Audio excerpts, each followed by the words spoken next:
입니다. 따라하겠습니다. 우리 교회는 사도행전적 교회를 이루어가는 신앙 공동체입니다. 아멘. 사도행전적 교회는 성령 충만한 교회입니다. 성령 충만하여 증인된 삶을 살아가는 하나님이 기뻐하시는 교회입니다. 저는 우리 교회가 그런 교회 되어지기를 소망합니다. 우리 교회가 그런 교회가 되어서 이 지역에 희망이 되어지고 등불이 되어지기를 소망합니다.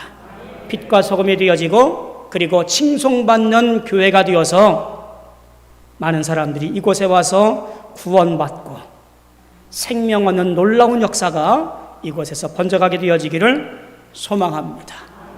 우리를 부르신 이유는 바로 그 일을 감당하기 위함인 줄로 믿습니다. 그 사명 잘 감당하시기를 주님의 이름으로 소망하며 축원합니다. 이제 오늘로 꼭 한 달이 되어집니다. 제가 부임한 지 한 달 동안을 정리하면서 참 우리 교회 성도들 중에 많이 힘들고 많이 아프고 많이 눈물 나고 육신적으로 고통스러운 분들이 많이 있음을 먼저 보게 되었습니다.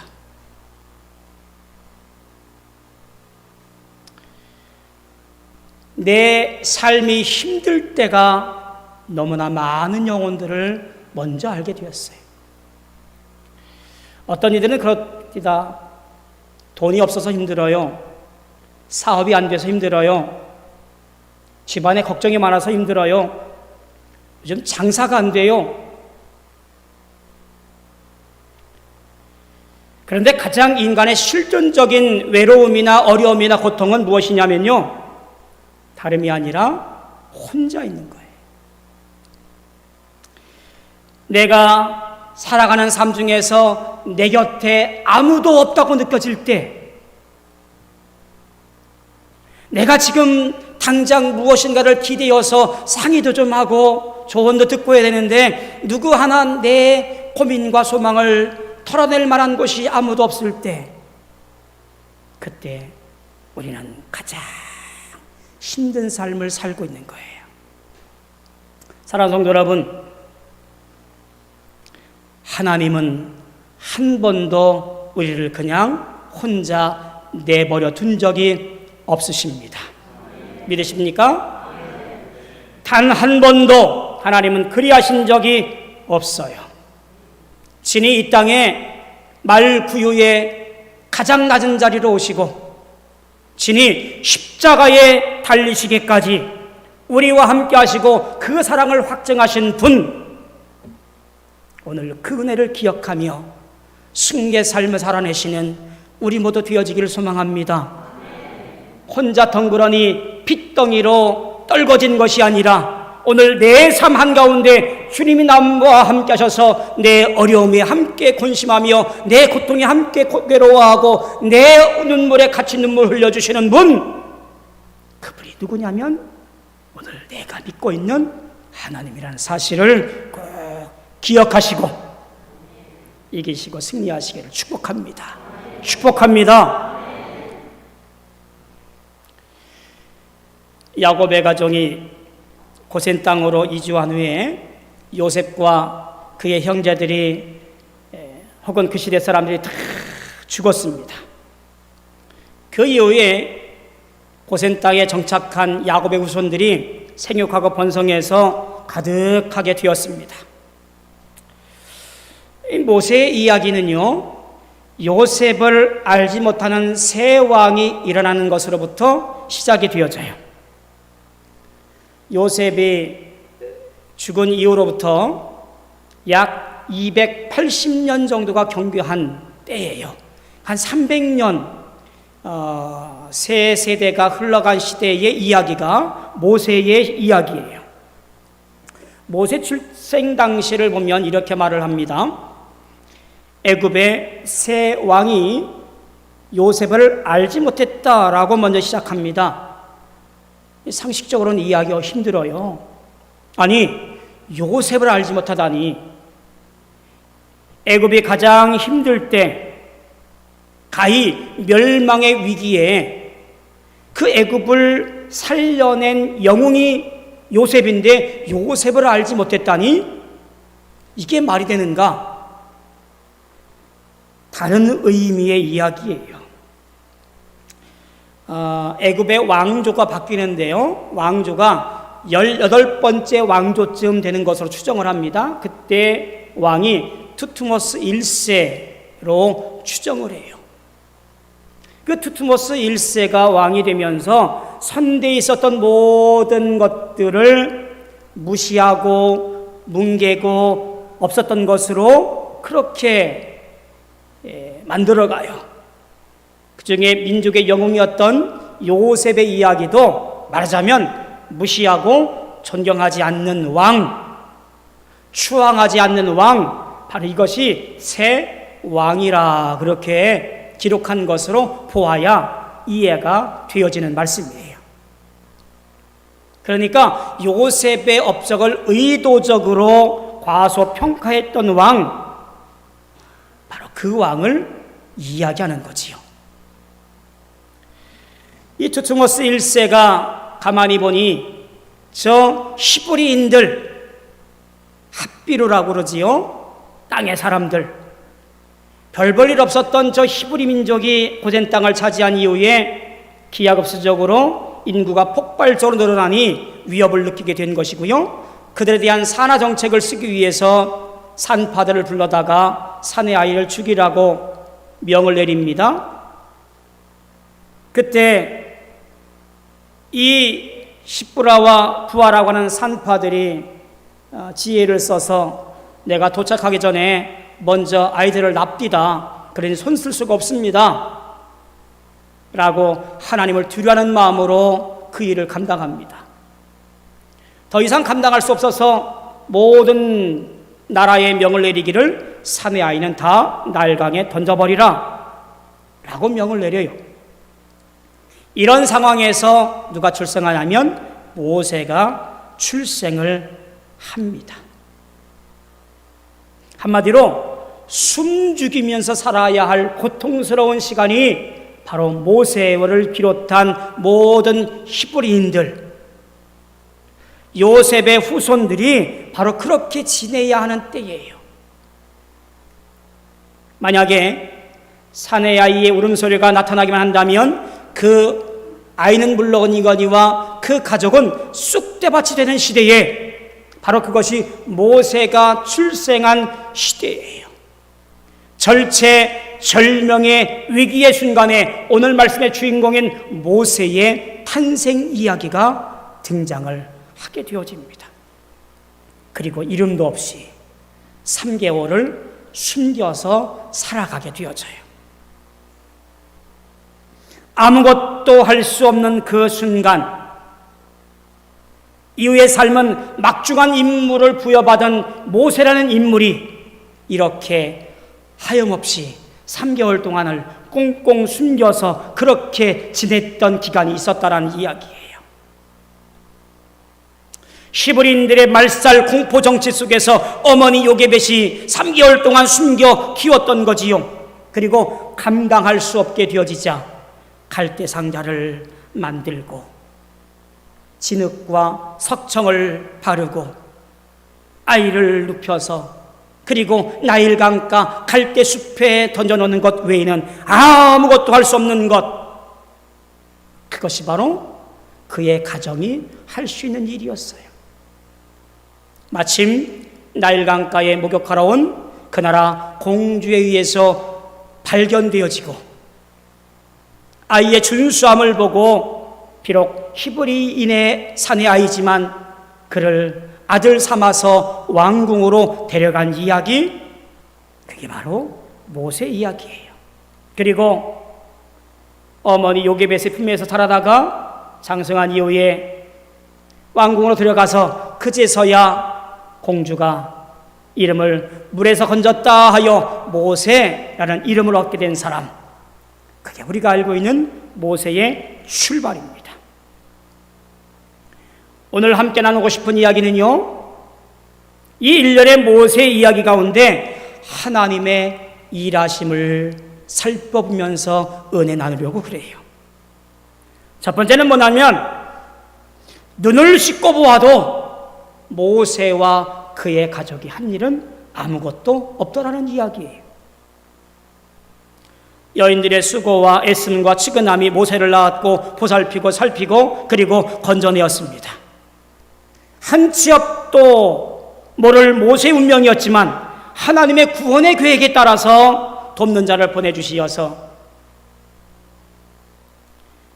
이끌어 가심을 발견하게 되어져요. 하나님의 일하심의 시점이 어디인가라는 것을 한번 보았으면 좋겠습니다. 언제 하나님이 일하시는가라고 하는 질문이에요. 요게벳은요, 자신의 아들을 낳고요, 나일강에 버린 것이 아니라 집에서 숨겨서 아이를 키웁니다. 그러다가 도저히 감당할 수 없어서 갈대상자를 만들고 물이 스며들지 않도록 석청과 진흙을 바르고 아이를 넣어서 나일강가에 띄워 놓습니다. 저는 이 갈대상자를 주목해 보고 싶어요. 갈대상자,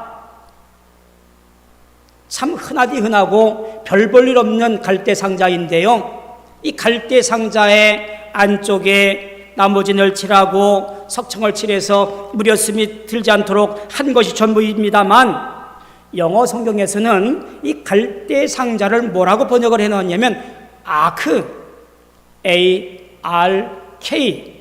아크라고 번역을 해놓았어요. 이 아크라는 단어를 가만히 생각해 보면 앞서서 다른 곳에도 아크라는 단어가 등장을 해요. 바로 노아의 방주, 이것을 아크라고 번역을 해놓아요.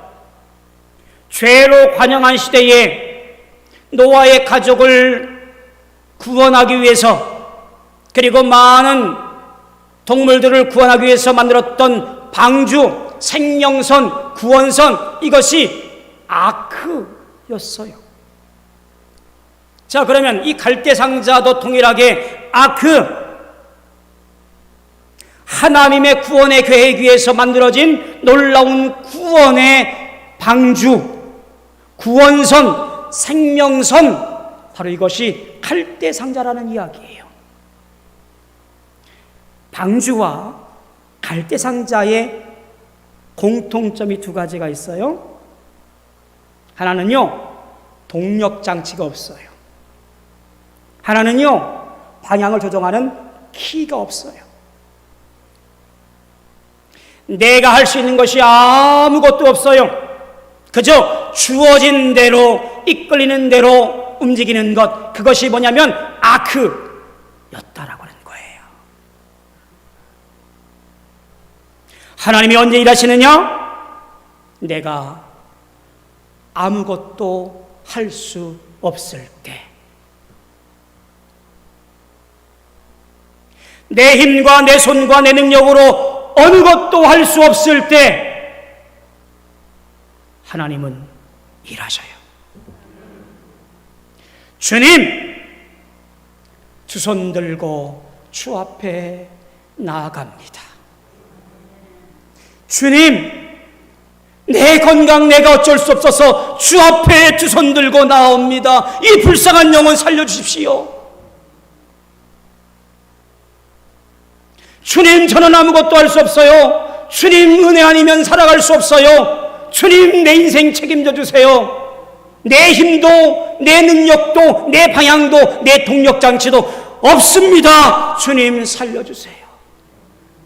두 손 들고 나올 때 하나님께서 그 손 잡아주시는 거예요. 여러분, 그게 은혜이고요, 그게 축복이에요. 내가 무엇인가 해보려고 아둥바둥 해봐야 문제만 생기더라고요. 내가 무엇인가 좀 해결해 보려고 사람 만나고 권세 있는 사람들 만나더라도 생기는 것은 피곤함이고 어려움이고 고통이더라고요. 성도가, 예수 믿는 사람이 구원의 고백을 한 사람이 가장 먼저 해야 될 것은요, 문제가 생길 때에 주 앞에 달려나와 엎드려 기도하고 주 앞에 두 손 들어 달려나와 주 앞에 맡길 때에 그 문제가 수월하게 해결되는 거더라고요. 하나님 언제 일하신다고요? 내가 두 손 들고 주 앞에 달려 나올 때에 아무것도 할 수 없습니다라고 말할 때에 하나님은 일하십니다. 할렐루야.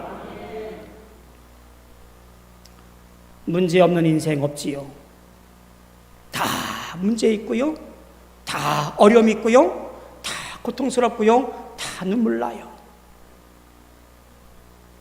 우리 믿음의 사람들은 하나님께 먼저 아뢰고 맡길 수 있는 신앙의 승리자, 믿음의 승리자가 되어지기를 축복합니다.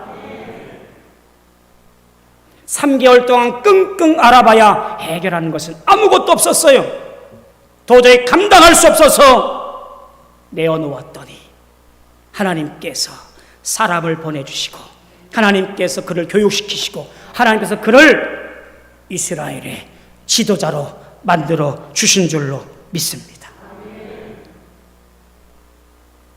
두 번째, 오늘의 갈대상자 곧 예수 그리스도라는 사실을 우리는 기억해야 합니다.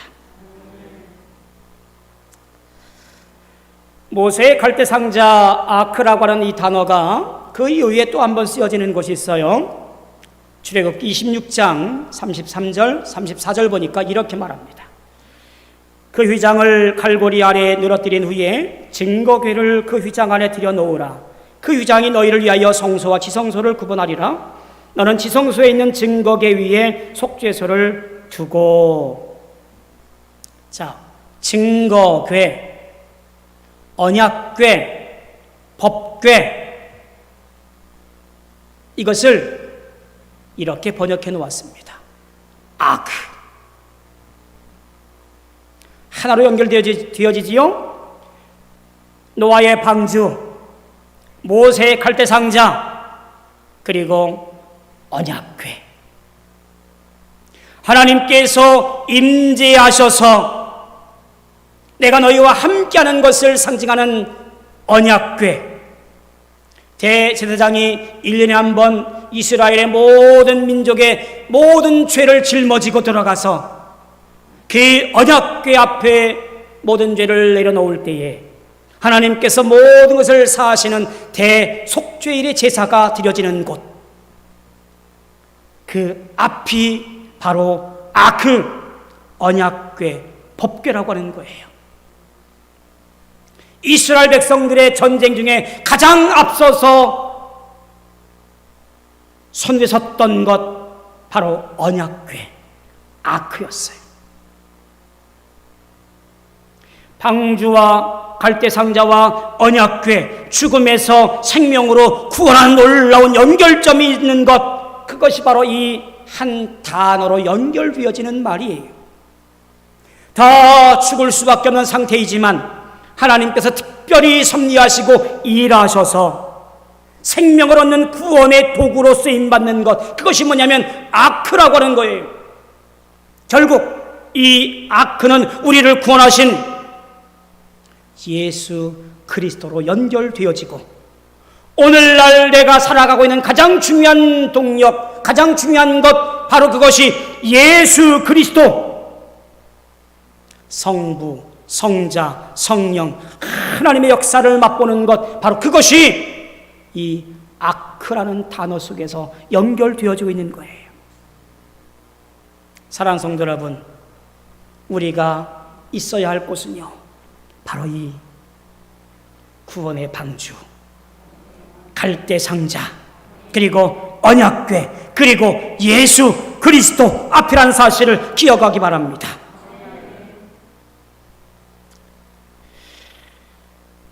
요게벳을 다시 한번 생각해 보도록 하지요. 요게벳의 이 무모한 행동이 어떤 행동이었을까? 저는 믿음의 행동이었다라고 보여집니다.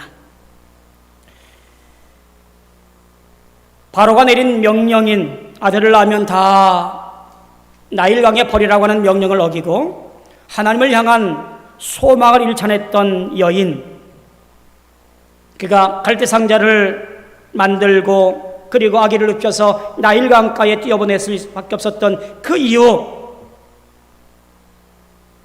믿음이 있었고 소망이 있었기 때문에 그래요. 참 많은 은혜를 받았던 요즘 CCM이라고 그러지요? 찬양이 있어요.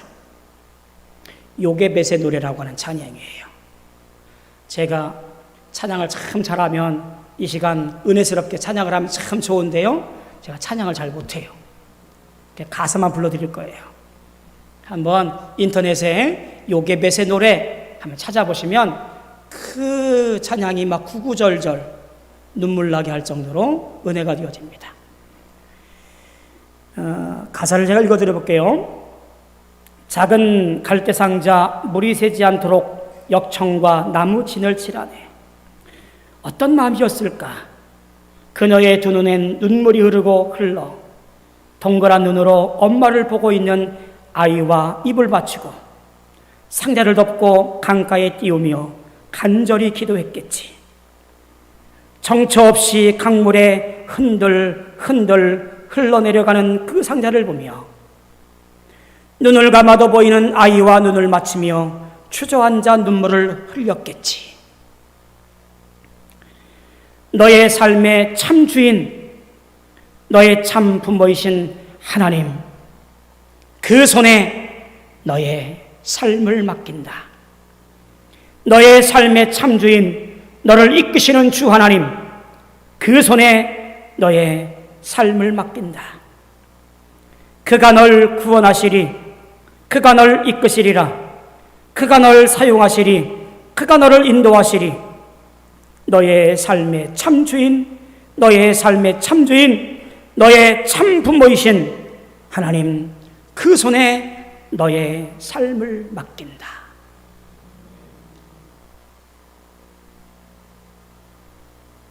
오늘 우리의 신앙이어야 되는 거예요. 모세의 어머니 요게벳은 아들을 뛰어보내면서 이제 내 손으로 할 수 없으니 하나님, 당신의 아들 저 아이를 지켜주시고 보호하시고 이끌어주셔서 저 생명 건져내 주시옵소서 기도하면서 모든 삶을 맡깁니다. 책임져 주십시오. 기도하고 있는 거예요. 믿음으로 기도하고 있는 거예요. 오늘 우리 앞에 예수 그리스도가 있는데, 오늘 우리 앞에 구원의 방주 교회의 예배 지단이 있는데, 십자가 앞에 무릎 꿇고 주 앞에 기도하면 주님께서 네가 무슨 일을 하든지 무슨 말 하든지 내가 들어 응답하리라 약속됐는데 왜 방황하시냐고요? 왜 세상으로 눈 돌리냐고요? 왜 썩어지면 없어질 권세자들 앞에서 발 동동거리냐고요? 문제 있을 때 주 앞에 맡겨놓고 십자가 앞에 모든 것 구함으로 말미암아 응답받고 해결 안 받고 승리하시기를 축복합니다. 내가 할 수 없을 그때 하나님은 일하시고, 내가 할 수 없을 그때 주님은 역사합니다. 제가 도전받은 책 한 권이 있습니다. 내려놓음이라고 하는 좀 오래된 책이에요. 이용규 선교사님의 책입니다. 이 책을 보고 저도 한번 다른 꿈을 꿔볼까 하는 생각도 해봤던 그런 책이었어요.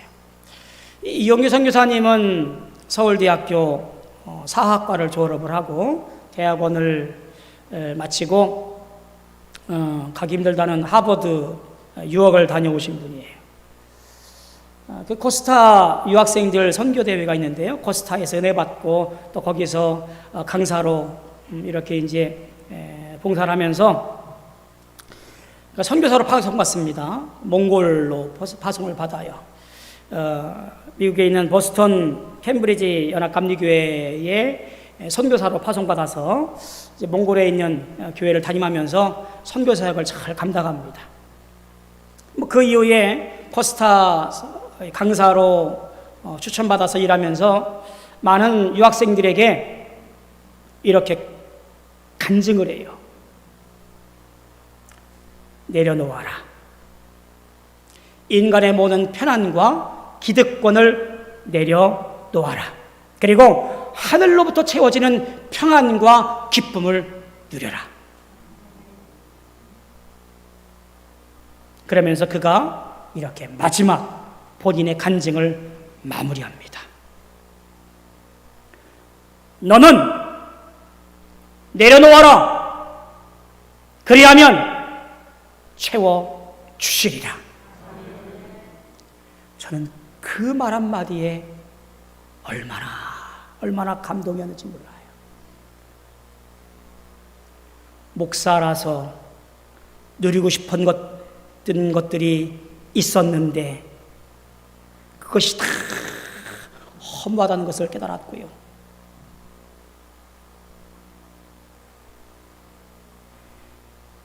목회를 이만큼 했는데 사람들한테 존경받고 인사받는 것이 당연한 줄 알았는데 그게 얼마나 쓸데없는 것인지를 알았고요. 내려놓지 못하고 여전히 부여잡고 있는 것들이 많은 것을 그제서야 뒤늦게 알게 되었어요. 내가 내려놓아야 내가 채우리라. 내가 비워내야 내가 그곳에 더하리라. 여러분, 사랑하는 성도 여러분, 어찌할 수 없는 상황이 우리 앞에 있다 할지라도 내가 아무리 노력해도 안 되는 것이 있다 할 그때에 우리는 분명히 하나님께서 일하심을 기억하며 내 모든 것을 비우고 내 모든 것을 내어놓아서 하나님이 일하시도록 주님께 맡기시기를 소망합니다. 건강의 문제도, 내 사업의 모든 것들도, 내 자녀의 일까지도 주 앞에 다 내어놓고 그리고 주의 은혜로 말미암아 이기시고 승리하시고 복된 삶을 받아 누리시는 저와 여러분들, 우리 모든 성도들 다 되어지기를 주님의 이름으로 소망하며 축원합니다. 기도하겠습니다. 고마우신 아버지 하나님, 감사합니다. 우리를 사랑하시고 우리를 붙잡아 주시고 우리를 이끌어 주신 주님의 은혜가 한이 없음을 우리는 알고 깨닫고 감사를 드립니다. 내가 무엇인가를 해보려고 아둥바둥하지 아니하고 주 앞에 내어놓는 믿음의 용장이 되어지게 주님 축복하여 주시옵소서. 그래서 하나님이 일하시도록, 하나님께 붙들려 살아가도록 우리를 주장해 주시옵소서. 예수님의 이름으로 간절히 기도하옵나이다. 아멘.